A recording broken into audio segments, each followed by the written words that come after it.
Oi, pessoal. Eu sou Érico San Juan e este é o Ilustre Podcast.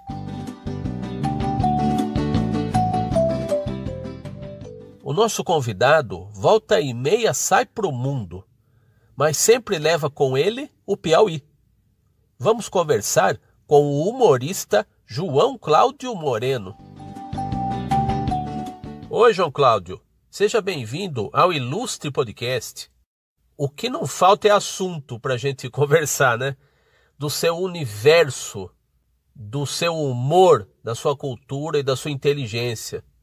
Tudo isso sempre permeado, sempre marcado pela sua vivência desde muito cedo no Piauí, o seu lugar de origem aí que você sempre declarou maior amor em todos os lugares onde você conversa, concede entrevistas, né?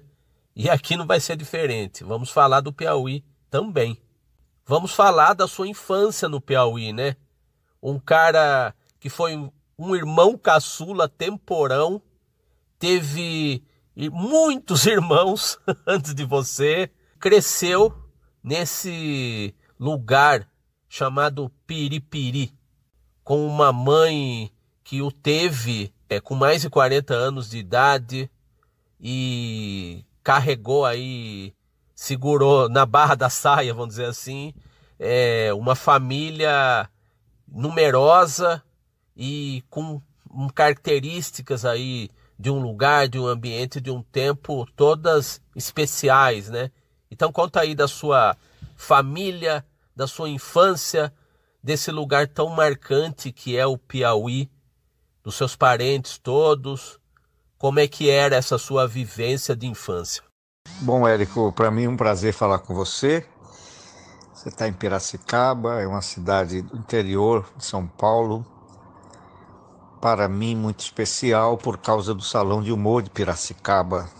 É um evento que representa muito bem o humor desenhado, impresso, o humor dos cartunistas, dos sargistas. Então, Piracicaba é uma vitrine nesse sentido, por isso eu tenho um olhar voltado para Piracicaba de uma forma mais especial. E através desses milagres da tecnologia, nós nos conhecemos via internet. Nós nunca nos vimos, eu nunca te vi pessoalmente, mas eu não sei se você conhece aquele filme que se passa, acho que no final da década de 40, depois da guerra, que é o relacionamento de um agente literário com um escritor. Eles começam trocando cartas comerciais e depois trocam alguns telefonemas, mas o humanismo extravasava nos dois, tanto no escritor como na agente literária, e que até certo ponto, até mesmo nas cartas comerciais, técnicas, este humanismo tomava conta da comunicação. Então, entre eles surgiu uma relação afetuosa, sem que eles pudessem se avistar, eles nunca se viram. Então o nome do filme é Nunca Te Vi, Sempre Te Amei. É mais ou menos o que acontece aqui conosco, né, Érico? Eu quero te agradecer pelo convite participar desse podcast e dizer que você fez bem o dever de casa. Realmente eu sou um maluco pelo Piauí, é a minha terra. Existe um grande poeta do Piauí, da cidade de Amarante, chamado Da Costa Silva, é um poeta simbolista.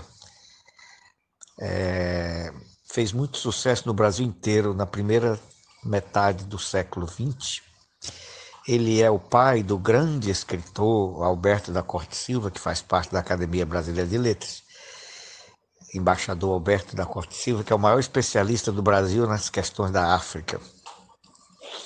Então ele fez um poema, o da Costa Silva, falando sobre o Piauí. Ele diz, não é nem sobre o Piauí, é sobre a cidade dele, Amarante. E ele diz, a minha terra é um céu, se há um céu sobre a terra. Ele também foi quem compôs o poema do hino do Piauí. Salve terra, que aos céus arrebatas, nossas almas dos dons que possuis, a esperança no verde da mata e a saudade nas serras azuis. Piauí, terra querida, filha do sol do Equador, pertencem-te a nossa vida, os nossos sonhos e o nosso amor. As águas do Parnaíba, rio abaixo, rio arriba, espalham pelo sertão e levam pelas quebradas, pelas várzeas e chapadas, teu canto de exaltação. Oh, coisa linda, né? Eu vivi em Piripiri até os 14 anos de idade. Quando eu completei 14 anos de idade, eu fui morar em Teresina, a capital, para estudar, fazer o curso científico, ou seja, que hoje é chamado de ensino médio. Quando eu completei 28 anos de idade, eu saí de Teresina e fui morar no Rio de Janeiro. No Rio de Janeiro eu morei dos 28 anos de idade até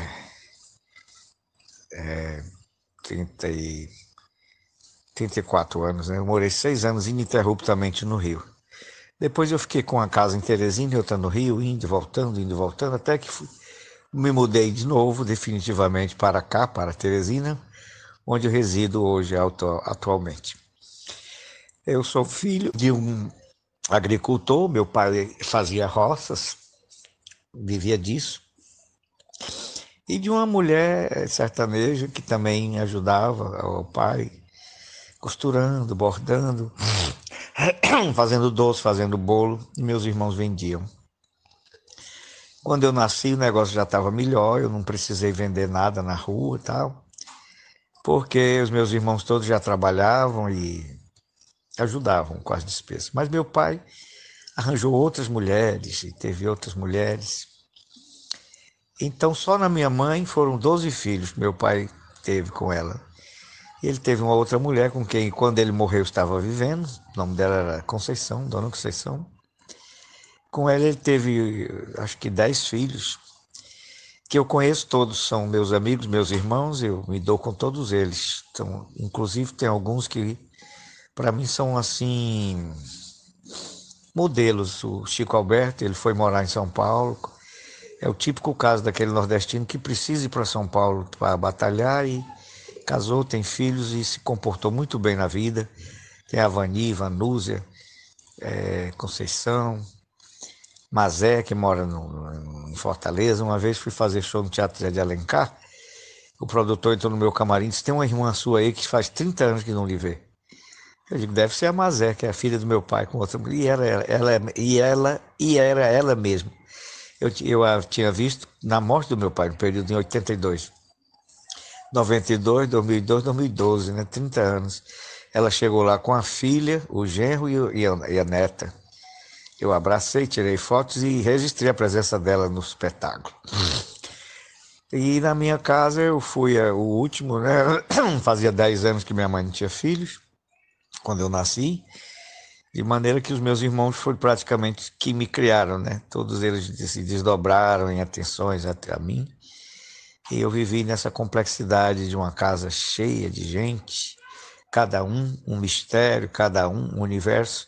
Eu acho que isso me deu o caldo de cultura, o caldo de existencial, de percepção psicológica, para fazer qualquer coisa. Essas coisas que eu faço hoje, que é uma espécie de literatura e de filosofia, e também de observância das coisas, né? Fui um menino bastante inquieto, bastante sensível, muito incompreendido, e que permaneço ainda hoje, já aos 54 anos de idade. Em dezembro vou fazer 32 anos que faço shows. Eu permaneço com esse espírito de menino, né? Inquieto, irreverente, curioso. Como diz mesmo minha filha, que mora no Rio, o nome dela é Clara Mello, ela diz de mim mesmo: pai, você é uma criança de uma certa idade. Você é um cara que tem décadas de carreira, né, João? Mais precisamente 32 anos de carreira no humorismo, nos shows, nessa prática aí do humor, nos palcos, na televisão. Mas conta pra gente dessa fase antes do humor. Humor como profissão, né? Conta aí da sua formação universitária. Você estudou comunicação, estudou jornalismo e se diz, sempre eu vejo você dando entrevista, você sempre se declara, como muitos artistas, né, do palco, se declara uma pessoa tímida, né? Para o público que vê o artista com um discurso tão bem construído, né, com uma retórica tão bem elaborada, você que é um cara que é um amante da música, da literatura, né? Inclusive tem uma filha que é escritora, né? Que você diz que é a sua melhor obra, né? A Clara. Mas conta pra gente do que te levou ao humor como profissão, quais eram as suas influências, o que você acompanhava, os seus mestres aí no ofício e como é que você chegou a isso e no meio do caminho aí teve essa formação no jornalismo, juntando tudo isso, a timidez, talvez levado pelas circunstâncias e também contando com a sua própria vontade, sua aspiração de fazer humor, como é que se deu essa sua caminhada até os primeiros shows aí de humor, passando pela sua formação no jornalismo e tudo mais? Bom, Érico, eu primeiro eu vim estudar no colégio diocesano. Ele tinha esse nome, Colégio Diocesano, porque era um colégio que havia pertencido à Diocese de Teresina até o ano de 1960. Quando chegou o ano de 1960, o arcebispo de Teresina era o grande bispo. Depois foi arcebispo de Salvador e foi cardeal primário do Brasil, Dom Avelar Brandão Vilela. Esse bispo, ele é de Alagoas, ele nasceu em Viçosa, Alagoas.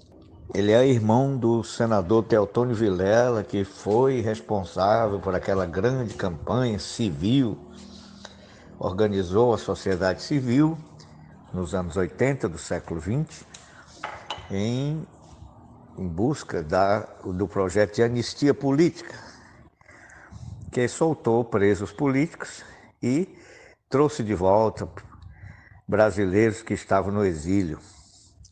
O senador Teotônio Vilela, como o Avelar Brandão Vilela, nasceram em Viçosa, Alagoas, que também é a cidade onde nasceu Aldo Rebelo, foi ministro da Guerra, ministro da Defesa, ministro do Esporte, presidente da Câmara e deputado federal por São Paulo.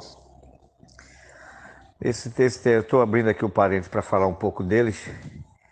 Teotônio Vilela teve um câncer e mesmo com o câncer ele percorria o Brasil inteiro, os presídios, as televisões, os rádios, pregando a anistia.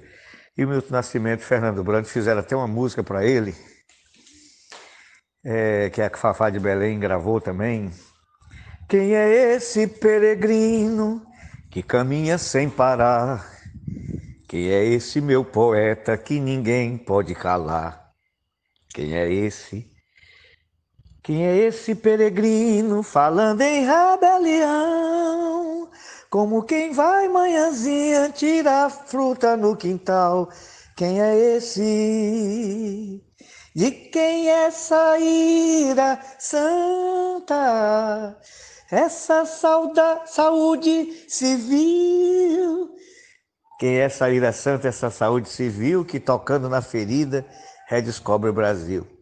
Bom, esse Dom Avelar aqui no Piauí, ele fez uma revolução, né? Foi um governo paralelo.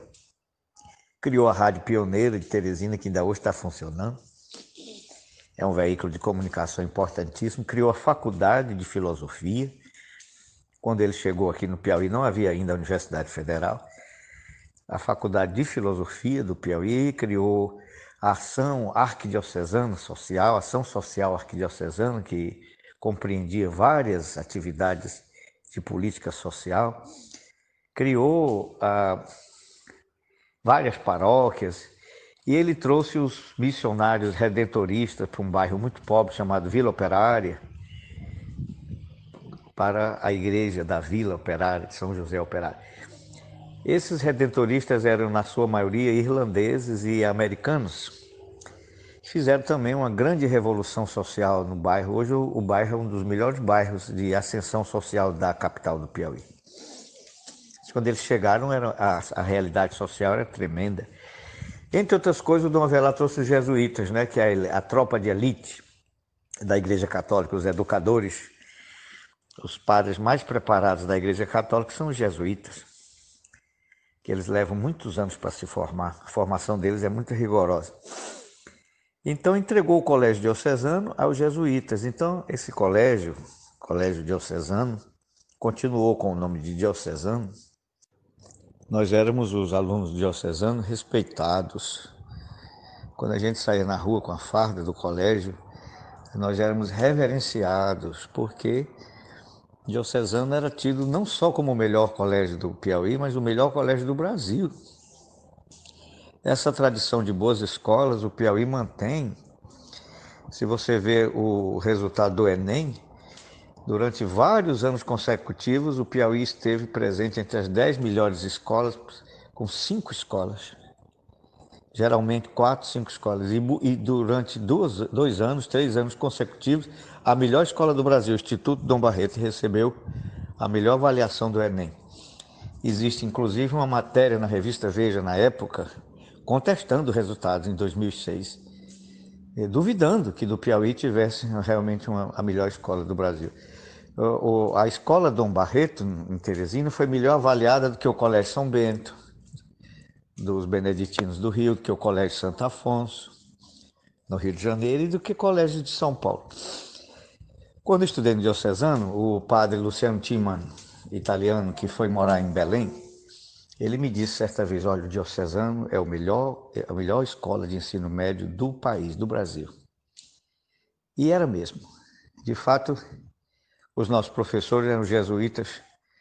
Todos eles, além de padres, eram formados em alguma coisa: químicos, físicos, médicos, engenheiros. O padre Hilário Govoni, ele era PhD em História. Ele tinha se formado na Sorbonne, mestrado, doutorado, PhD, pós-doutorado. Era um homem que sabia de tudo, dava uma aula esplêndida, magnífica. Padre Ângelo Mosna, professor de matemática. Padre Ângelo Imperiale, professor de física. Padre Florencio Leque, professor de química. E eram grandes mestres. E eu aproveitei pouco, porque eu era adolescente e não tinha, nem como aproveitar mais.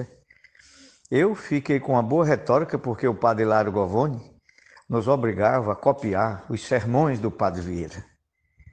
E, por exemplo, no momento que você podia estar no lazer, brincando, com algum entretenimento, senta aí, vamos copiar. Ele ditava os sermões e a gente copiava. Eu era para odiar o padre Vieira.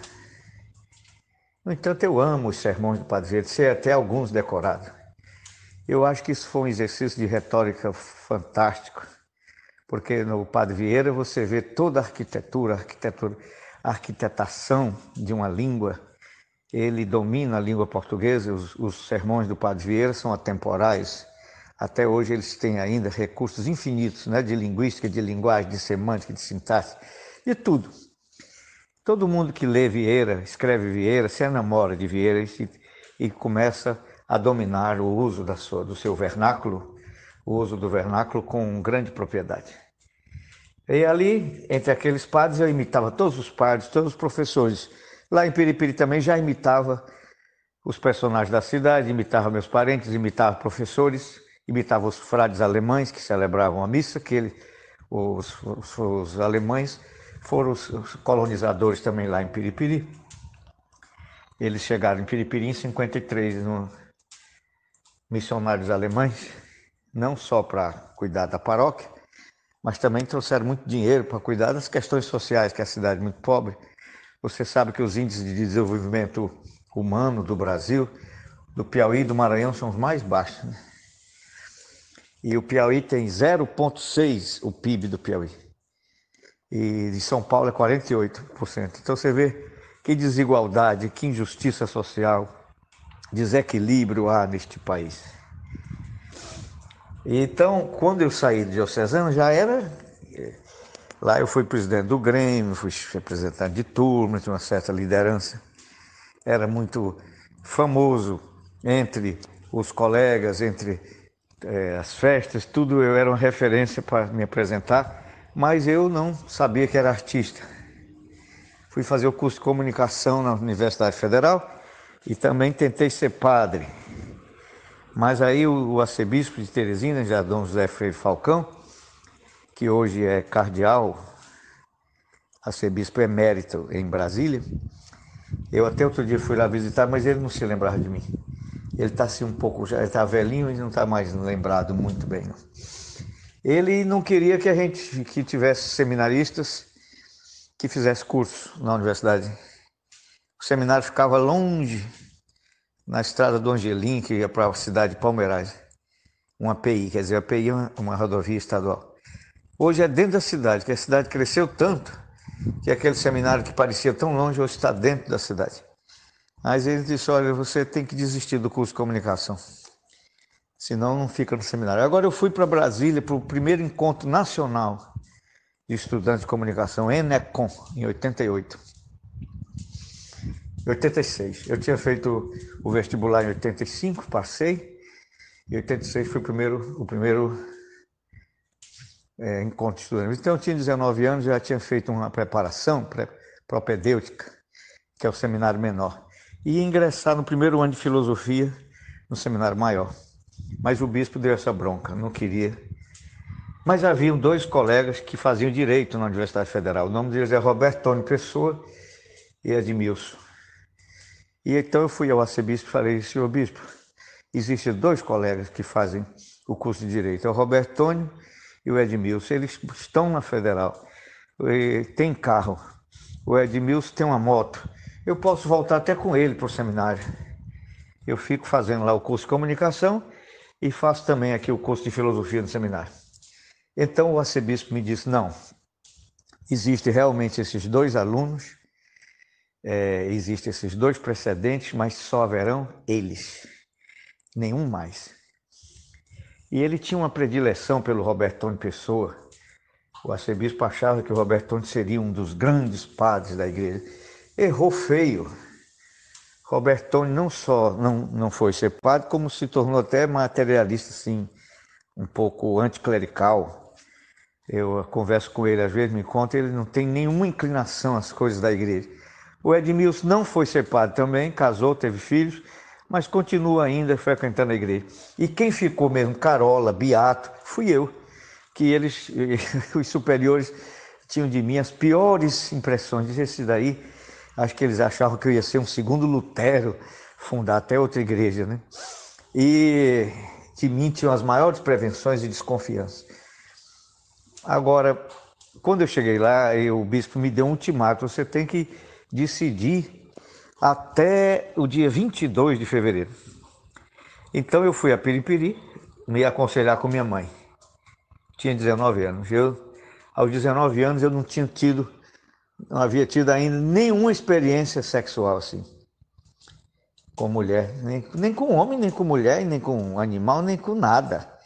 Eu vivia no campo da castidade, eu vivia no campo assim era no campo da mística, da oração e no campo do intelecto, estudando, lendo, mas não tinha nada erotizado, não tinha namorado, não tinha beijado na boca, não tinha uma experiência. E também não havia ganhado nenhum dinheiro. O dinheiro era o que minha mãe me dava quando ela queria dar, quando ela podia. E meus irmãos me davam uma coisinha quando eles queriam, eu não pedia também.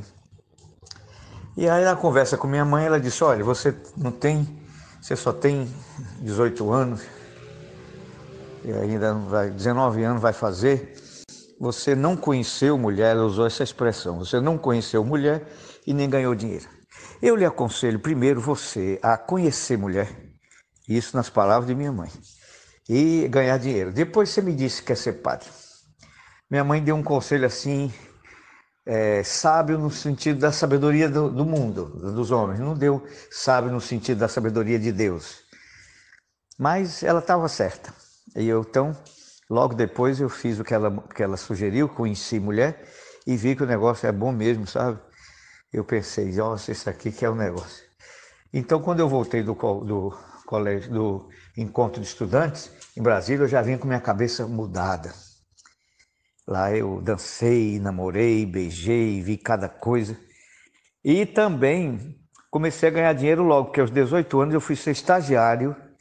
O professor via que eu tinha potencial, me chamou para ser estagiário, um dos professores da universidade, o arquiteto Paulo Vasconcelos, que inclusive é paulista, de São Carlos, estudou arquitetura e urbanismo aqui na USP. Aí na USP, eu estou no Piauí, você está em São Paulo. Bem, aí me chamou, foi meu primeiro emprego desse tempo com 18 anos, eu fui ser estagiário e de lá para cá não parei mais de trabalhar, né? Nunca fiquei desempregado. E ele me deu essa chance e eu comecei a ganhar um dinheirinho, comecei a experimentar mulher e até me afastei da igreja. E quando chegou o dia de dar a resposta, de voltar para o seminário que o arcebispo tinha marcado, eu disse não, eu não fui. Mas fiquei sempre com aquela dúvida. Foi assim um período muito difícil para mim, de uma decisão, de uma angústia existencial. Eu ouvi aquela música do Padre Zezinho, Cidadão do Infinito, e chorava. A música dizia assim: por escutar uma voz dizendo que faltava gente para semear, fui me alistar entre os operários que largam tudo para te levar. Saí de casa cantarolando e assobiando para não chorar. E fui lutar por um mundo novo, não tenho um lar, mas ganhei um povo. Sou cidadão do infinito, do infinito, do infinito. E levo a paz no meu caminho, no meu caminho, no meu caminho. Eu tinha uma dúvida se eu queria ser padre ou se eu queria representar um padre. Porque o padre no altar é teatral demais. Ele tem o altar é o palco, os fiéis são o público, o figurino são os paramentos, de maneira que há muitos padres até que não celebram os mistérios com a neutralidade que a igreja exige, persona in Christi, que Cristo celebre através dele os sacramentos. Eles querem ser o centro do mistério. E não pode, né? É preciso que o padre desapareça para que Cristo apareça, cresça, como São João Batista diz no Evangelho. Eu preciso diminuir para que Cristo apareça. Então, eu fiquei, será que eu quero ser padre ou representar o padre? Achei que devia ser artista, por acaso, porque de repente me convidaram para fazer um show. E eu fiz, e outro. Até que no dia 17 de dezembro de 89 eu cobrei o primeiro ingresso. E de lá para cá, quando for em dezembro deste ano, de 2021, vai fazer 32 anos que eu faço shows. João, é inevitável, não tem como a gente deixar de falar do Chico Anísio, que o Brasil todo conheceu, essa potência aí de criatividade que foi o Chico Anísio, um dos fundadores praticamente da TV, um inovador do humor, fez shows pelo Brasil inteiro aí, começou no rádio, fez cinema, roteiros de cinema, chegou à televisão nos anos 1960 com um programa inovador, né, com o Carlos Manga, deu oportunidade para muita gente nos programas que ele fez ao longo de décadas, né? Na escolinha do professor Raimundo, ainda é o trabalho que mais circula dele, que é mais bem falado, assim, no sentido de ter muitos comediantes, muitos artistas que foram apadrinhados por ele, né? E você foi um desses caras que ele praticamente adotou como um dos filhos dele, né? E como é que você chegou a esse gênio que foi uma referência, certamente foi uma referência para você nos seus anos de formação, mas que depois você viria a trabalhar com ele, né? Como é que era essa convivência, tanto no aspecto da arte, né, quanto no aspecto pessoal? Eu sei que você é muito grato a ele, sempre declara isso também, né? Érico, Chico Anísio era uma coisa séria, muito grande, Chico Anísio. A dimensão do artista e a dimensão humana. Todo mundo, quando fala em Chico Anísio, se detém logo na inteligência, na grande inteligência do Chico Anísio, que era fora do comum. Mas eu não. Quando eu falo em Chico Anísio, a primeira coisa que me vem à cabeça é a enorme sensibilidade. A inteligência vem depois. E Chico Anísio tinha uma sensibilidade, é até de estranhar, não é coisa desse mundo. Por exemplo, ele te conhecia, ele ia a Piracicaba, conhecia Érico Juan. Ele não precisaria pedir informações sobre você. Ele olhava para você e sabia já coisas da sua vida que você nem imaginava que ele pudesse saber. Ele intuía, ele tinha uma vivência de tudo, porque vivência eu acho diferente de experiência. Experiência, o sujeito vai morar na Rússia, mora alguns anos lá e tem uma experiência de que morou na Rússia. O Chico não ia morar na Rússia. E se você pedisse, Chico, escreva aqui um roteiro de um filme que se passa na Rússia, ele escreveria com peculiaridades, com detalhes que só alguém que havia morado na Rússia poderia fazer. Então isso sempre me impressionou demais no Chico Anísio. Uma vez alguém falou para ele, Chico, você não é um ator, você é um médium. Na verdade, o Chico Anísio ele incorporava os personagens. O velho Zusa, aquele velho que é um pai de santo, que é um preto velho. Minha filha, você passa num ponto, o velho sabe, cua num pano frigiador, com um cachimbo. Ele me disse uma vez que viu o velho Zusa. Ele disse, eu vi o velho Zusa. Ele viu. E às vezes a gente estava conversando aqui com ele virava o rosto, quando ele voltava, ele já voltava diferente, o olhar, a mão, a voz. Os personagens dele tinham um perfil psicológico. A mão do Popó tremia, era uma mão de velho. O Coalhado era vesgo. O Painho tinha um timbre, né? Ele esmunhecava, que era um pai de santo também, o Painho. Então eu nunca vi isso em ninguém, nem em lugar nenhum do mundo. Todo artista tem uma espécie de... eu vou me concentrar, eu vou me isolar, O Chico não tinha isso, ele olhava para o lado, quando ele voltava, ele já vinha diferente. E aí eu conheci também o Carlos Manga, na época que eu trabalhei na TV Globo, ainda entrei lá, o grande poderoso era José Bonifácio Oliveira, o sobrinho, o Boni. Depois que o Boni saiu, ficou a doutora Marluce, era uma executiva da Mesbla, foi levada para a TV Globo já pelos filhos do Dr. Roberto. O Roberto Irineu, o Roberto Irineu e os irmãos dele, né? Quando o Dr. Roberto era vivo ainda, mas eles já estavam no comando da emissora.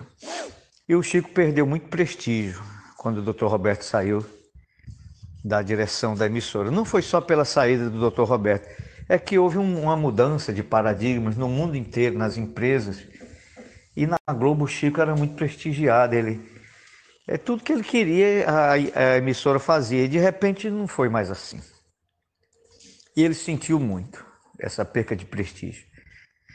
Chegou ao ponto de quem era protegido pelo Chico ser até perseguido pela grande parte de gente que compunha a direção da empresa. Então ficou assim, parece que o Chico botava muita gente lá na conta dele e criou uma espécie de antipatia. Eu, pelo menos, fui bastante perseguido na emissora. E um dia um diretor disse para mim, olha, você tem muito talento, mas você está do lado errado. Eu não entendia nada dessa política. Eu nem sabia que rolava essa política dentro da Globo. Eu falei, que lado? Você é um protegido do Chico. Quer dizer que ser protegido do Chico não era bom naquele período que eu estava lá. E, inclusive, os filhos dele pagaram muito por isso, porque, por exemplo, o Niso Neto. O Niso tinha um sonho, o Niso era bonito, era mágico, era ator. O Niso tinha aquele protótipo do galã, ser um galã de novela. E foi prejudicado porque era filho do Chico. Os diretores não davam, e o Chico xingava e brigava, e escrevia uns e-mails falando mal dos diretores, e acabava prejudicando o Niso. O Niso ficava triste porque o pai dele ia entrar para defendê-lo e acabava prejudicando. Toda vez que o Chico dava uma entrevista, a Lupe, a irmã dele, Lupe Gigliotti, o Chico morreu. Eu acho que ele não soube que a Lupe tinha morrido, porque quando ela morreu, ele estava em coma.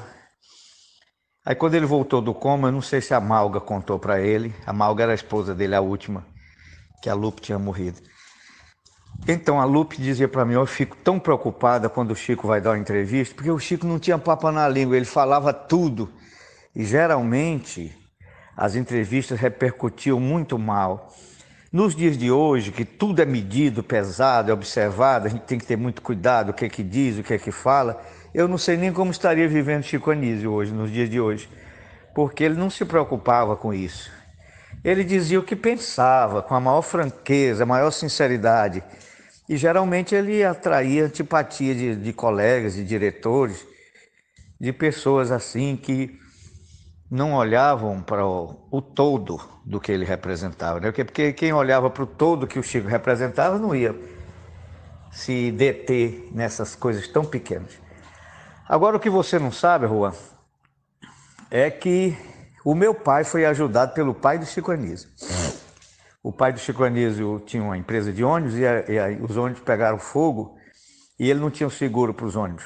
Então ele foi dormir rico e acordou pobre. Aí ele, com vergonha, porque tinha uma situação boa em Fortaleza, na capital do Ceará, e todo mundo sabia que Oliveira Paulo era um homem rico, ele não queria expor a família àquela perca da ascensão social, das condições sociais e econômicas. Ele botou todo mundo no navio e trouxe para o Rio. E lá botou numa pensão, na Rua Silveira, ali perto do Catete, é uma rua que até o tio da Patrícia tinha um apartamento lá, Silveira. Rapaz, deixa eu olhar aqui na agenda, porque a minha memória não está boa. Silveira Martins. A Rua Silveira Martins é uma rua transversal ao Palácio do Catete. Lá ele foi.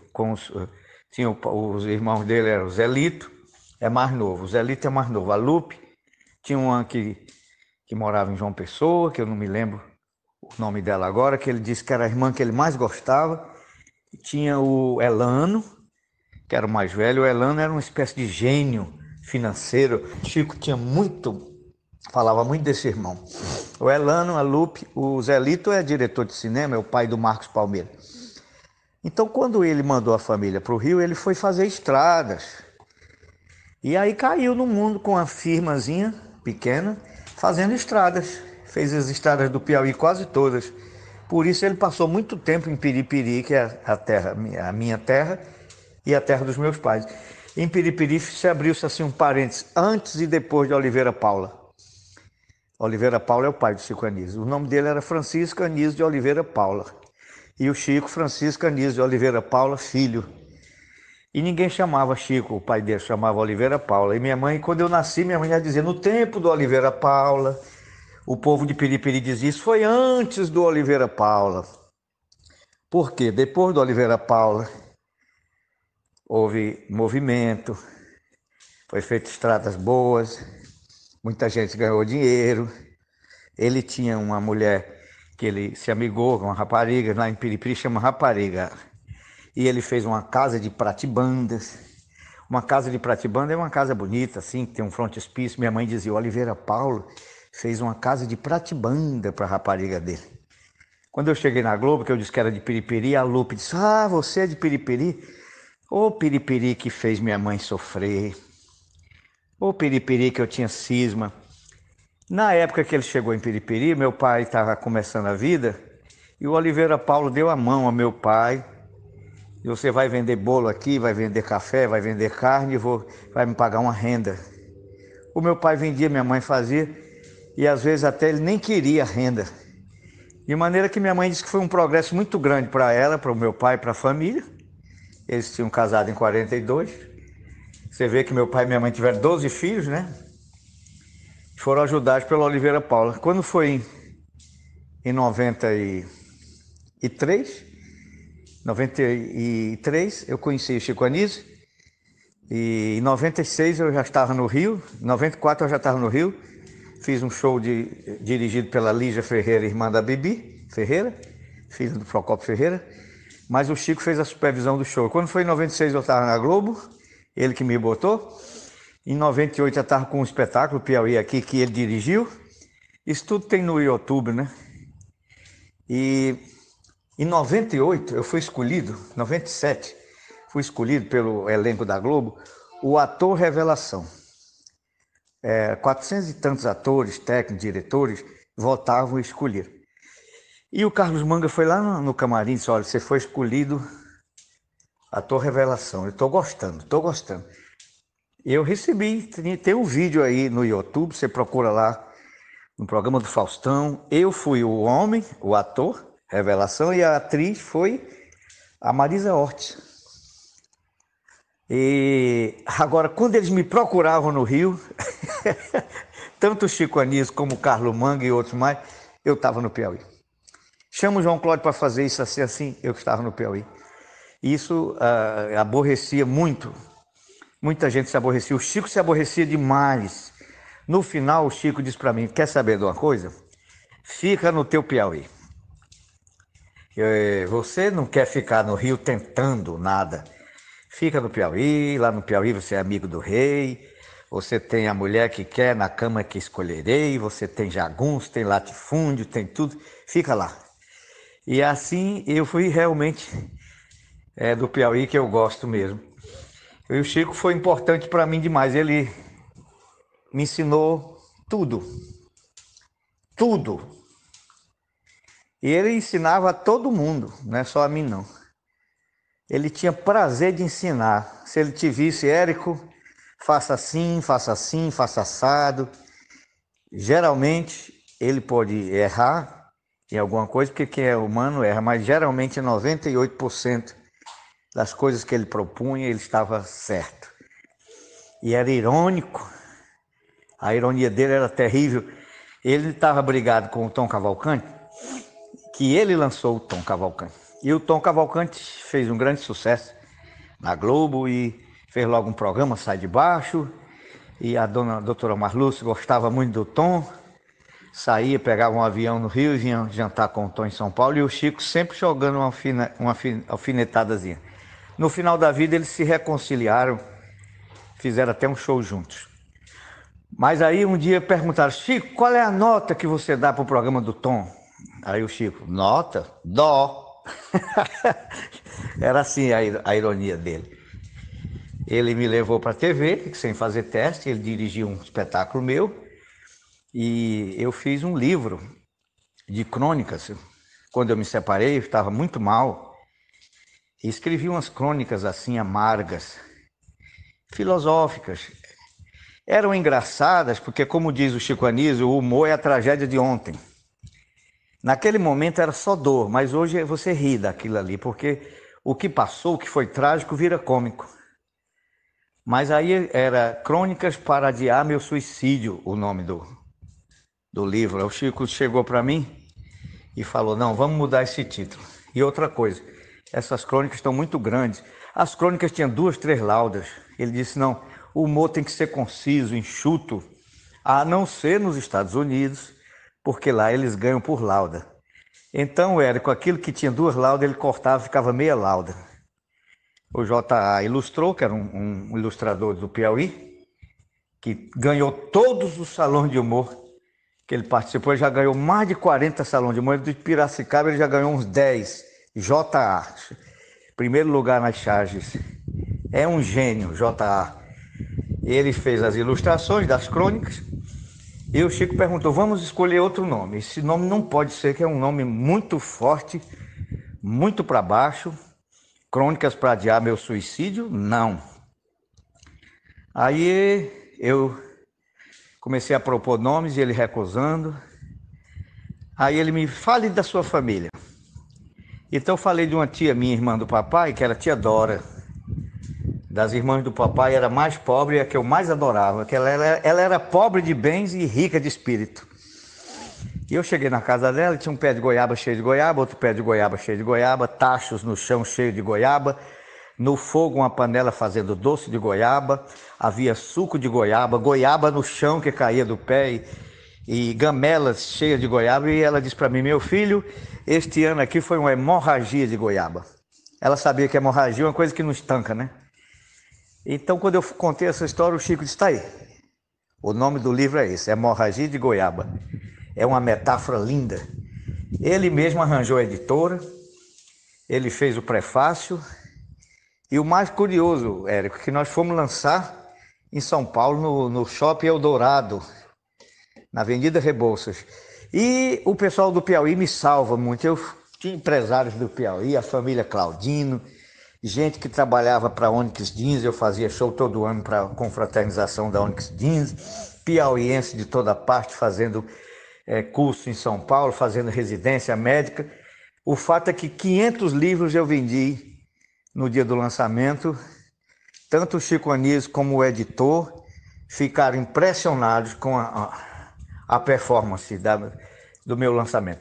E o Chico levou neste dia lá até o Wilson Simonal, aquele cantor que foi grande cantor brasileiro, que foi perseguido aí dizendo que ele era dedo duro, sem o pobre ser, rapaz. Pagou durante a ditadura. Ele foi taxado aí pelos... Ele mesmo começou a dizer que era informante, mentindo, e acreditaram. E o Chico sempre dizia: o Wilson Simonal não é isso não. O Chico nunca deixou de ser amigo dele, quando todo mundo virou as costas para ele. Aí ele me levou lá. Aliás, ele levou o Wilson Simonal lá. Ele fazia show no Paládio, que ficava também no shopping, Rebouças, e fez o lançamento do livro lá. Foi muito bom. E então hoje eu tenho essa gratidão por ele. Conheci em Luiz Corrêa, em 93, e uma coincidência que era para ter contado isso quando eu estive lá no Bola e no Carioca, e não deu para contar, que eles interrompem. Aqui você não interrompe, eu posso me lembrar de tudo.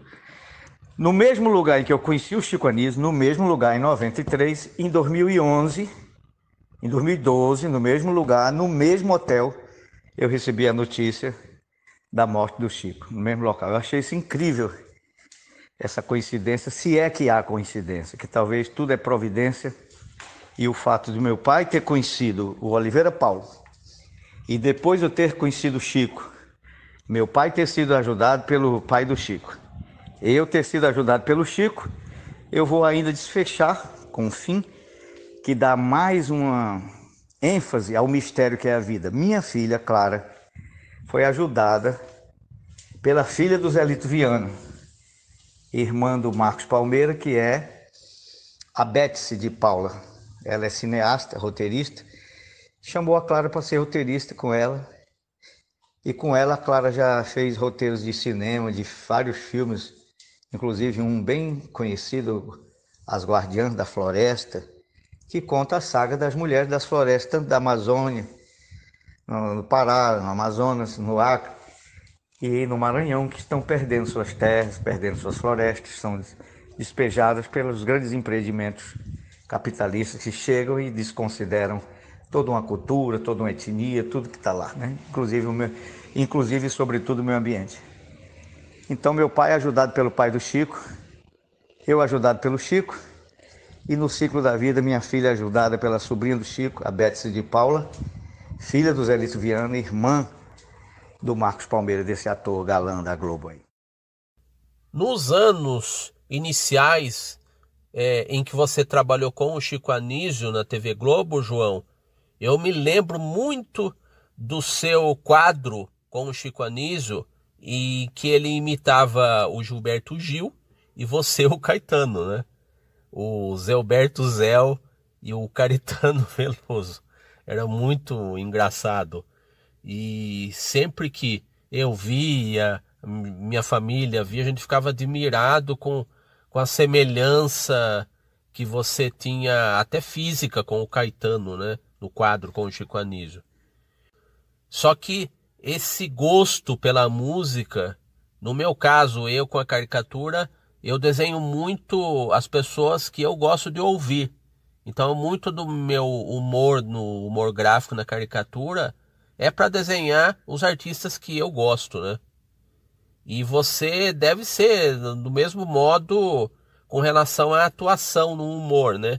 A gente dizem que a gente só tira um sarrinho de quem a gente gosta, né? É até uma forma de carinho e não de depreciar os homenageados, né? A gente homenageia mesmo quem a gente gosta através da nossa arte.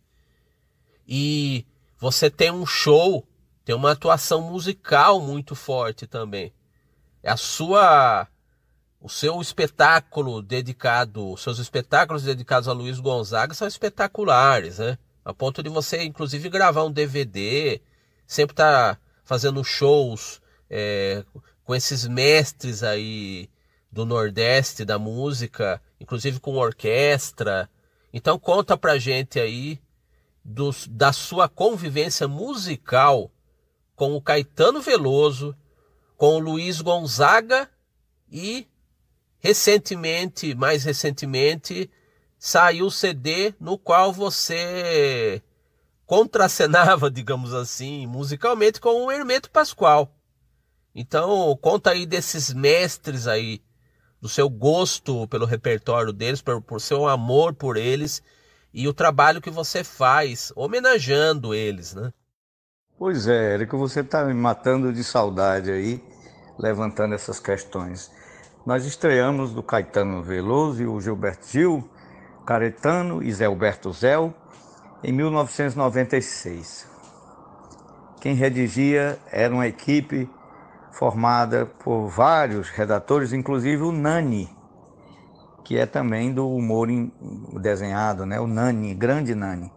O Paulo Duarte, que já faleceu, foi morar em Portugal e lá faleceu. O Bruno Mazeu, filho do Chico, o Bruno Mazeu também era redator.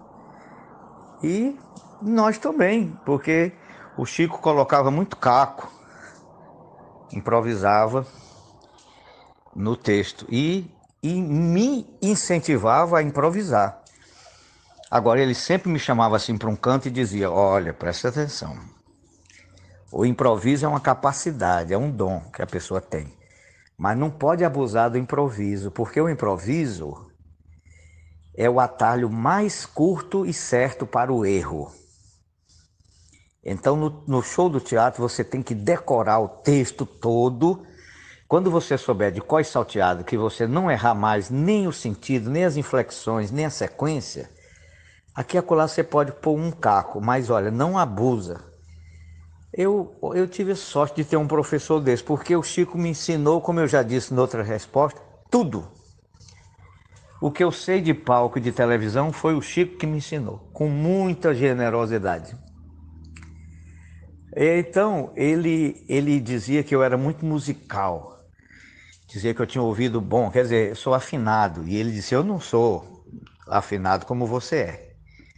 Então eu não vou pôr você para cantar no quadro, porque você vai me humilhar. Porque eu canto, eu fiz discos, eu fiz música, mas você é muito afinado. Ele dizia isso, eu ria para ele. É mais uma faceta da generosidade dele, porque ele, na verdade, ele não tinha necessidade nenhuma de fazer aquele quadro. Ele passava meia hora se pintando de preto, para ficar como Gilberto Gil, preto como Gilberto Gil, que é um homem negro, mas ele passava meia hora se pintando para quê? Para que eu brilhasse, para que eu aparecesse. Ele fazia o Zé Alberto Zé para o Caetano existir, né? Eu acho isso de uma generosidade enorme. E aí a gente fazia o quadro, a repercussão foi imensa.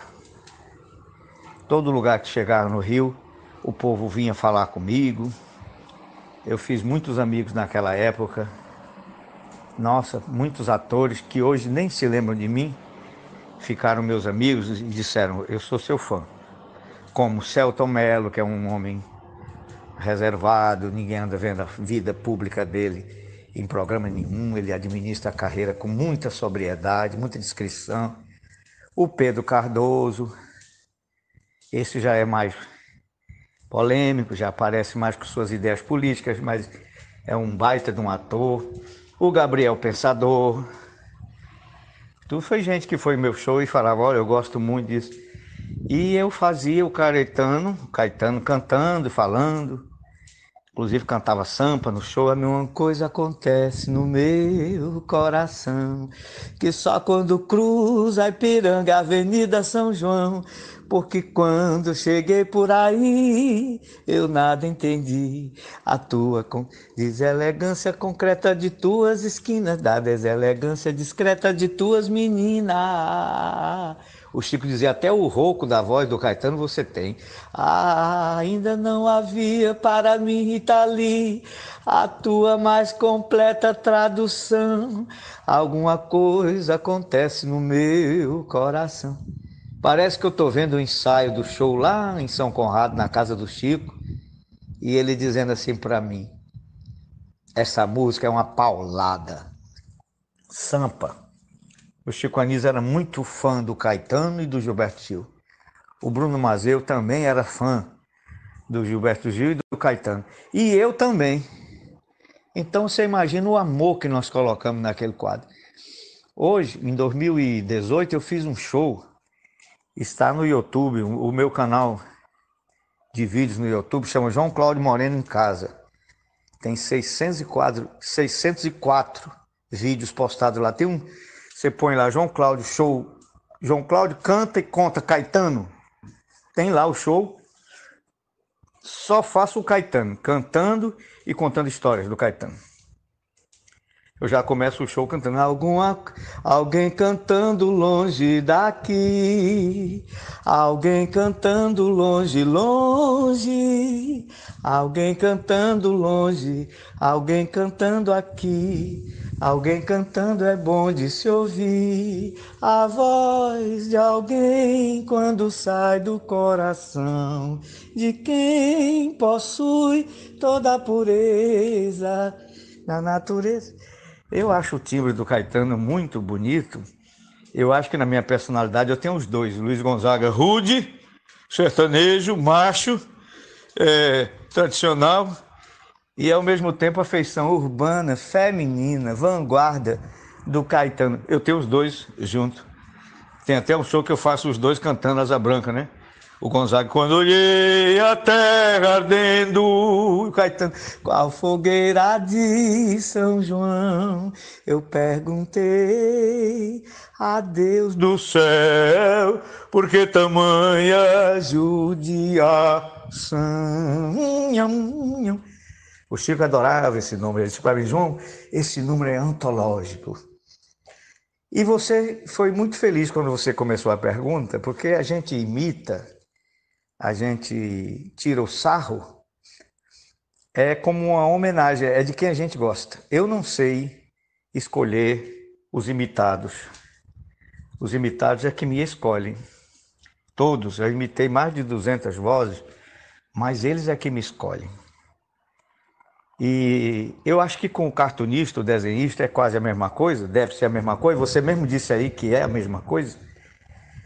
Quando eu vi o desenho que você fez de mim, eu falei, poxa, esse cara pôs tanto amor aqui nesse desenho. Eu me senti instantaneamente, automaticamente homenageado. Tanto que eu fui logo saber quem era Érico San Juan, que eu queria logo agradecer e conhecer. E até pensei, esses desenhos desse cara que servem para fazer uma vinheta do que eu tenho aí, que eu quero fazer. Já faz 2 anos que eu tenho esse projeto e nós nunca nos encontramos. Um dos seus trabalhos que eu aprecio bastante, João, é o seu programa na TV do Piauí, né? Na Rede Meio Norte, que é o João Cláudio em Casa. É um programa que tem muito humor, como é do seu feitio, né? Não podia ser diferente. Mas são conversas com muita ternura, com toques aí de filosofia, de reflexões sobre a vida, com os seus, com quadros aí, digamos assim, dos seus espetáculos, com trechos dos seus espetáculos no teatro, e conversas com gente que vale a pena, né? Programas que me tocaram demais foram programas que você fez na sua casa com a sua ex-mulher, a Patrícia Melody, grande cantora, grande compositora, e a sua filha, a escritora e astróloga, Clara Mello. São programas, olha, eu colocaria de todos que eu vi entre os mais profundos, mais emocionantes, assim. Então conta desse programa aí, o que você encara aí com relação a esse espaço que você tem na televisão e que graças à internet o programa extrapola essas fronteiras regionais dos espectadores, dos telespectadores da Rede Meio Norte, né? Então a gente consegue finalmente, graças à internet, ter acesso a esse material seu da TV. Conta também do programa e da Clara Mello e da Patrícia Melody. Esse trio aí que tá unido vida afora de diversas maneiras. Érico, eu fico muito feliz de ouvir isso, que você saiba que há este programa, que você veja esse programa, que você conheça o programa e que fale dele com intimidade, como você está falando aí, porque você está provando que conhece mesmo, que assiste mesmo. Olha, eu não gosto de nada do que eu faço. Em geral, eu nem me vejo. Não gosto de me ver porque eu fico inquieto, achando, eu poderia ter feito melhor. Eu acho que todo artista é desse jeito, assim como eu. Os que eu conheço, eu pergunto e eles falam, João, é a mesma coisa, eu sinto a mesma coisa. Então, no caso desse programa é diferente, eu adoro. Eu acho o programa muito bem feito. Toda vez que eu vejo os programas, tem muitos. Nem todos vão para o meu canal de vídeo, porque afinal de contas o programa tem 1 hora de duração.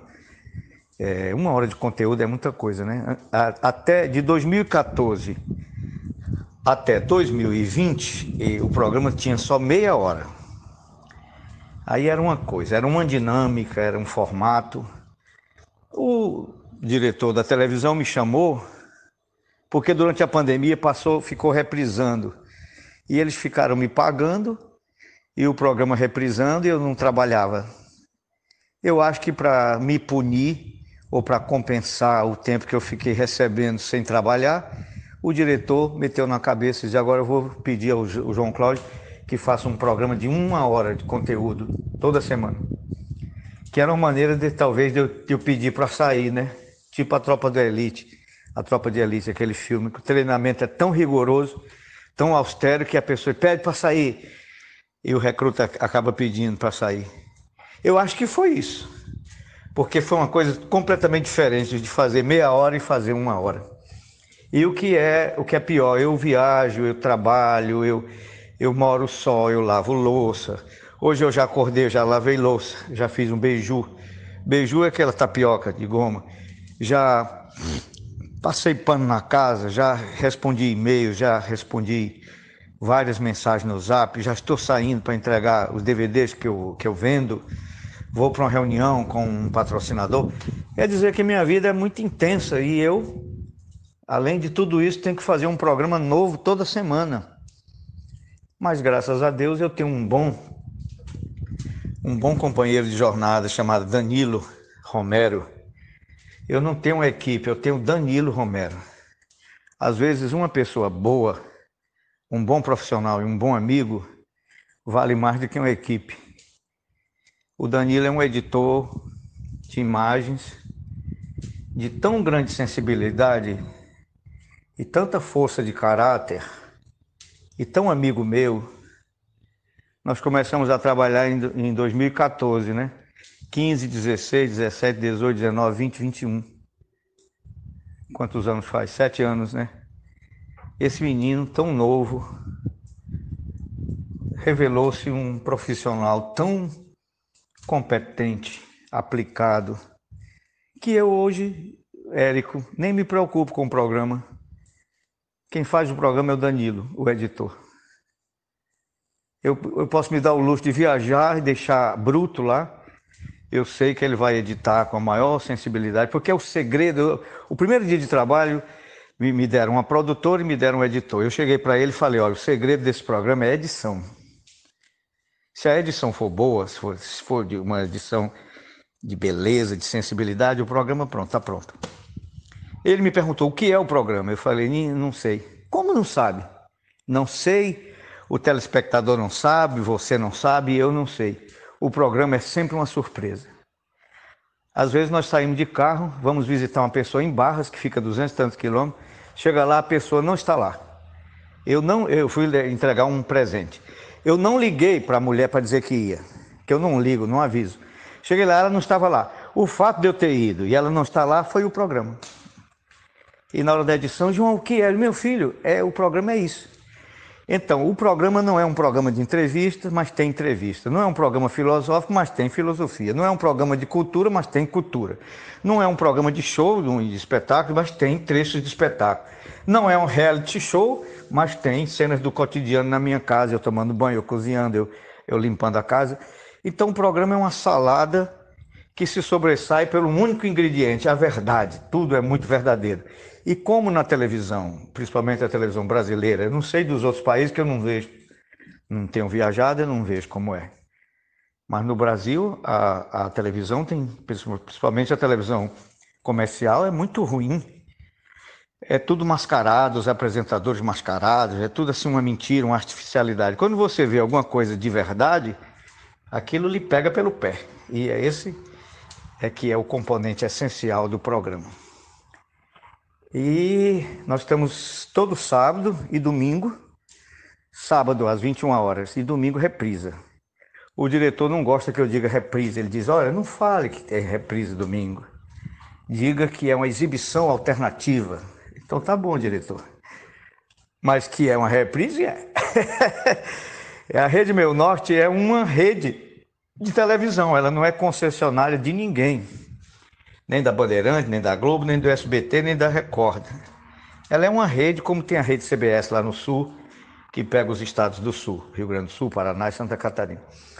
E ela pega aqui os estados do Piauí e Maranhão, que antes de fazer parte do Nordeste, o Piauí e Maranhão fizeram parte de uma região chamada Meio Norte do Brasil. Porque tanto o Piauí como o Maranhão, eles são uma transição entre o Nordeste e a Amazônia. E o meu programa é muito visto, tanto aqui no Piauí como no Maranhão. Tanto que quando eu vou ao Maranhão fazer show, as casas lotam, porque o povo me conhece da televisão, do programa. Apesar de ser um programa cult, ele tem muita audiência. E é muito gostoso de fazer. Não é fácil fazer toda semana um programa com conteúdo de 1 hora, mas nós estamos fazendo, está dando certo. Alguns vão para o canal, outros não vão. Mas quem estiver me ouvindo, quiser assistir, é só clicar no Google, procura o site da Rede Meu Norte, você encontra o link, você aperta, no link você assiste em tempo real o programa. Agora mesmo, se você agora mesmo acessar o Google, se você encontrar a Rede Meu Norte lá, você pode apertar que você vai ver a programação em tempo real agora. Você se referiu a uma entrevista em que aparece minha ex-mulher, a Patrícia, e outra com a Clara. Nós fizemos com a Clara vários programas, acho que tem uns 3 ou 4 programas com a Clara. Com a Patrícia nós fizemos um cantando juntos no teatro e fizemos outro em que eu recebo aqui em casa para uma conversa depois de 25 anos de separados. Bom, como eu te falei, a vida é um mistério. Eu e a Patrícia não namoramos nem um dia. Nós nos conhecemos no Rio de Janeiro, na Rua Santa Clara, em Copacabana, no Hotel Santa Clara. Ela me perguntou se eu tivesse uma filha, que nome eu queria dar à minha filha. Eu disse, se eu tivesse uma filha, eu queria dar o nome de Clara, porque eu sou devoto da Santa Clara de Assis lá, que foi namorada de São Francisco, assim, um namoro platônico, um namoro que não se realizou, porque o verdadeiro amor é aquele que não se realiza, ele fica sob expectativa. Então ele é um amor idealizado e sublimado. Esse é que é o amor, porque ele não passa pelo viés do desapontamento, da decepção. Aí nós conversamos, ela era muito jovem, eu também. E aí ela disse, eu também, se tiver uma filha, vai se chamar Clara. E eu não sei o que é que deu na gente, que ninguém namorou nem um dia. Começamos a viver juntos, vivemos juntos 5 anos. tivemos uma filha e pusemos nela o nome de Clara.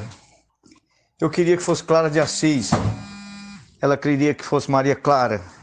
Houve uma pequena briga, eu dizendo, é Clara de Assis, ela, Clara de Assis não, Maria Clara, Ana Clara. E aí eu fui pro cartório registrar, quando eu voltei eu falei, não foi nem Ana Clara e nem Clara de Assis, foi só Clara. E essa Clara, desde que nasceu, já nasceu pronta. Ela sempre foi uma menina assim, que nunca deu trabalho, que compreensiva, sábia, iluminada. E a Patrícia, nós nos separamos, mas estamos ligados eternamente por esse vínculo que é ter uma filha e por outros vínculos, porque todo mundo que nasce recebe de Deus uma vida, a vida, o dom e uma programação kármica. Esta programação kármica é as pessoas, os fatos que você vai ter que entram, que fazem parte do mistério da sua vida, para fazer você evoluir, para fazer você aprender a amar. Que a única finalidade da vida, da existência é essa, aprender a amar. E tanto essas duas criaturas, tanto a Clara como a Patrícia, elas me ensinam a amar toda hora. Eu sou muito grato a Deus e a elas. A Patrícia é uma compositora de música pop. Talvez esteja, no meu gosto, para mim, ela está entre as 10 melhores, maiores compositoras de música pop do país. É também cantora. As músicas dela são lindas, são hits. Ela não é só bonita, ela é uma mulher muito bonita, mas ela é muito inteligente, muito perspicaz, muito forte, muito guerreira. E a Clarinha, é até difícil falar dela, porque é como chover no molhado, é abrir a boca e não dizer nada pleno, não dizer nada coerente. Ela, como você disse, ela é escritora, roteirista, poeta e astróloga, porque quando ela começou a estudar Fernando Pessoa, na conclusão do curso de letras, ela descobriu uma nuance que quase ninguém via. Quase ninguém ou ninguém havia visto que era a ligação do Fernando Pessoa com a astrologia. Aí ela se aprofundou nesse ponto e terminou virando astróloga. Ela faz mapa astral, ela pesquisa, ela estuda, ela faz um podcast só sobre astrologia. E o que é mais bonito de se ver é que ela leva isso muito a sério. A gente vê nas formulações que ela faz, nos mapas, nas opiniões que ela dá, que ela se aprofundou mesmo e que ela valoriza a astrologia como uma ciência. Não é um hobby, não é um passatempo, não é uma canastrice, não é uma fanfarrã, não é uma coisa de fanfarra, de oba-oba, não é uma coisa de pejorativa e nem de charlatanismo. A astrologia é uma ciência milenar, muito séria, que tem tudo a ver com a literatura. Quer dizer, ela se aprofundou na astrologia, mas não prejudicou a carreira dela de mulher das letras. E eu posso dizer para você que a Clara é a pessoa, eu sempre digo isso, é a pessoa que eu mais admiro no mundo. Me surpreende sempre com a plenitude dela, com a sabedoria e com a inteireza do seu ser. Ela é uma mulher íntegra.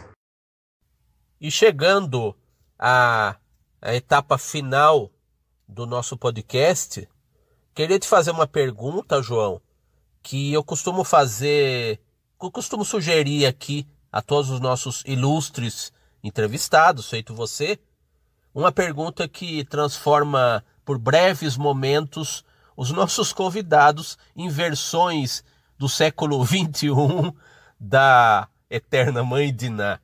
Vamos fazer aqui um exercício de futurologia. João, na sua visão, o que vai ser o futuro do humor, o futuro da comédia, o futuro do ofício do comediante, do humorista? Hoje temos a internet como um palco virtual aí para esse povo todo aí que produz o humor nosso de cada dia, feito você. E estamos num momento ainda em que os shows para multidões, né? Ou multidinhas, né? como se dizia do cantor Lúcio Alves, né? Se o Orlando Silva era o cantor das multidões, o Lúcio Alves era o cantor das multidinhas. Então, entre multidinhas e multidões, para o humorista, o que você vê que vai ser num futuro próximo, talvez, o futuro que a gente vê na tela do celular? Qual será o futuro do humor? Eita, Érico, pergunta difícil, hein? Muito difícil. Como é que a gente pode prever uma coisa assim? Eu gostei desse negócio de multidão e multidinha aí, o Orlando Silva e o outro. Me lembrei de metidona e metidinha, me lembrei também quando as pessoas diziam para mim: João, você não é um comicozinho. Se não é um comicozinho, é um comicuzão, né? Eu até lembro de uma briga do Hermeto Pascoal com o Caetano. O Caetano elogiando a música americana, porque a música americana, estruturalmente, ela é muito perfeita. Então nós temos que nos dobrar muitas vezes ao estilo. Eu não me lembro se foi isso que ele falou, posso estar deturpando o pensamento do Caetano. Eu vi num DVD. E aí o Hermeto se queimou. Rapaz, ele fica dizendo que nós temos que se dobrar para a música americana. Eu não sei nem se ele é músico, entendeu? E campeão, eu não sei nem. Aí o Caetano responde: poxa, o Hermeto respondeu, o Hermeto é um gênio. Realmente, perto dele, eu não sou nem músico. Talvez eu não seja um músico como ele é. Agora, poxa vida, tudo que eu falei da música americana só vem realçar através do que o Hermeto faz, porque eu acho o Hermeto muito americano. Não sei se foi isso. Não me lembro, eu vi, mas eu me lembro da polêmica. Não sei se foram com essas palavras. Aí eu contando para os meus amigos da minha banda, eles dizendo: então o Hermeto é um comicuzão.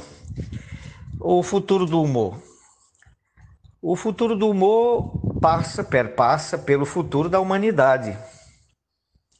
A humanidade, no momento, corre perigo. O momento é grave.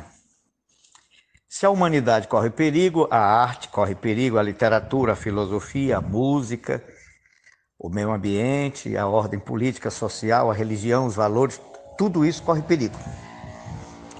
Agora, o fato de correr perigo não quer dizer que não estejam salvos e não estejam preservados. A minha intuição diz que a humanidade não é suicida. A humanidade enfrenta o perigo e encontra a solução. Em outros momentos difíceis da história do homem, a humanidade encontrou uma solução. Às vezes às duras penas. Isso aconteceu no século XVI, por exemplo, depois de todo um obscurantismo no final da Idade Média, o homem se propôs ou se repropôs em alternativas humanistas no que nós chamamos de renascimento. O renascimento foi uma nova ordem política, social, econômica, cultural, filosófica, humanística. O renascimento que trouxe à tona o classicismo, as colunatas de Bernini, lá na Praça de São Pedro, Michelangelo com seu Juízo Final na Capela Sistina, a literatura, a música renascentista que você tão bem conhece, Santa Teresa d'Ávila, que eu considero a mulher mais importante do Ocidente, no milênio, não é nem só num século, no milênio. Não só a mística, a teóloga, a mulher, mas a escritora, a literata, que é padroeira dos escritores espanhóis. Santa Teresa d'Ávila. Ariano Suassuna diz que foi muito influenciado por esta mulher. Santa Teresa d'Ávila é uma das minhas santas prediletas. As coisas que ela diz são muito contundentes e são drops assim suavíssimos de síntese de uma teologia profunda. Por exemplo, ela diz: quem ama nunca fica sozinho, sempre faz comunidade. Ela diz: devemos tratar o nosso ser como castelos. Ela viveu no período renascentista, cheio de castelos. E o porteiro, quem é o porteiro que toma conta do castelo? Nós mesmos. E quem é que bate a porta? o porteiro escuta alguém bater a porta, não deve deixá-la entrar qualquer pessoa. Quem bate a porta, ela diz, os sentidos que nunca dizem basta. E cada um deve tomar conta da porta do seu coração, porque é no interior onde nascem os principais e piores conflitos. Santa Teresa d'Ávila diz, não devemos deixar de rezar, mesmo que cometamos os piores pecados. Antes disso, ela ainda diz, oração e prazer não andam juntas. Tem uma que ela diz assim, a paciência tudo alcança. Quando a pessoa está deprimida, por exemplo, ela lê essa frase de Santa Teresa d'Ávila, às vezes a pessoa está querendo se matar, e ela está lá, nada te perturbe, nada te inquiete, tudo passa. Só Deus não muda, a paciência tudo alcança. Então, eu acho que o futuro é luminoso. Todas as nossas crenças foram de água abaixo, todas se esvaziaram, todas caíram, ruíram. Agora são novas crenças. Às vezes baseadas nas velhas, outras nascem do nada, não. Sempre nasce de alguma coisa, mas são novas crenças. E novos modelos, novos paradigmas. Agora nós temos uma transição, está todo mundo muito inquieto nessa transição. Quem não se adaptar não sobreviverá. Então nós precisamos intuir. Mais do que olhar as informações, que são muitas e nós não damos conta, temos que aprimorar a intuição, a linguagem não conceitual, a meditação, a empatia, a telepatia. Nós iremos fazer grandes progressos na forma de comunicação e de expressão da arte e do humanismo. E o humor, ele estará em voga, porque o humor não está na pauta de nenhuma disputa de poder, de hegemonia, de dinheiro. O humor é beneficiado por tudo, até mesmo pela revolução tecnológica, porque o humor é inerente da pessoa e o humor é a saída. Quando as coisas não estão boas, a gente corre para o humor, faz uma piada de si mesmo ou com o outro, e ali temos um consolo imediato. Às vezes me perguntam, João Cláudio, o que é mais difícil fazer, a comédia ou a tragédia? Eu digo, bom, fazer bem feito, todas as duas são muito difíceis. Mas a comédia, de qualquer forma, ela tem uma resposta imediata, que é o riso. Então a tragédia você não tem, você não sabe se o público está gostando ou se você está fazendo bem feito. A comédia, quando você sobe no palco e o povo começa a rir, você tem uma resposta imediata. Então se torna um pouco mais fácil, talvez. Então eu lhe digo, a resposta imediata está vindo e o homem está se adaptando através dos novos meios para que ele não se sucumba por causa dos novos meios. Até mesmo a pessoa mais primitiva, mais rudimentar, mais avessa às tecnologias como eu, precisa se adaptar. Às vezes um se adapta mais rápido, esses meninos que nascem hoje já nascem com a linguagem do website, a linguagem da vibe, e nós somos os dinossauros, a gente apanha mais, mas com jeito, lembrando Santa Teresa, a paciência tudo alcança, a gente chega lá. Meu caro João Cláudio Moreno, queria te agradecer imensamente pela gentileza, pela disponibilidade, pelos bons momentos aí de risadas, de reflexões sobre o nosso tempo, sobre o seu Piauí, sobre o nosso querido país, né? O nosso Brasilzão de meu Deus, né? Muito obrigado mesmo. É uma honra finalmente poder conversar com você, mesmo ainda com uma certa distância física, por conta dos acontecimentos aí dos últimos 2 anos. Mas eu quero que, quem sabe em breve, se Deus quiser, chegue o momento da gente se dar um abraço aí, fraterno aí. Um abraço meu de agradecimento por tudo que você fez, viu? Muito obrigado. E deixa para o nosso ilustre ouvinte as suas redes sociais, o seu Instagram, o seu canal no YouTube, com o seu programa de televisão, né? E para que a gente conheça ainda melhor a sua arte, o seu humor. Bom, Érico, como eu comecei, vou terminar. Nunca te vi, sempre te amei. porque há entre nós afinidade, né? Afinidade de espíritos, afinidade de espírito. As coisas espirituais nos unem. Então, na verdade, sou eu que agradeço, né? Este privilégio da sua amizade, essa fraternidade que eu tenho contigo. Você me desenhou de uma forma fraterna. Eu me senti homenageado com aquele seu traço. Quero tê-lo aqui na parede da minha casa, como um troféu mesmo. Que os outros nos ajudam a saber quem somos, o nosso autoconhecimento, os outros nos ajudam. Às vezes com opinião, às vezes com uma crítica, às vezes com um desenho, né? Porque no desenho está contido várias expressões, várias opiniões, várias críticas. Eu fui enriquecido por estas perguntas e por esta convivência, embora que virtual. Nós vamos nos encontrar sim, tenho certeza que estamos predestinados a nos encontrar e aprofundar esta amizade que é grande, que nos une. Que um admira o outro, né? Um se identifica com o outro e um gosta do outro.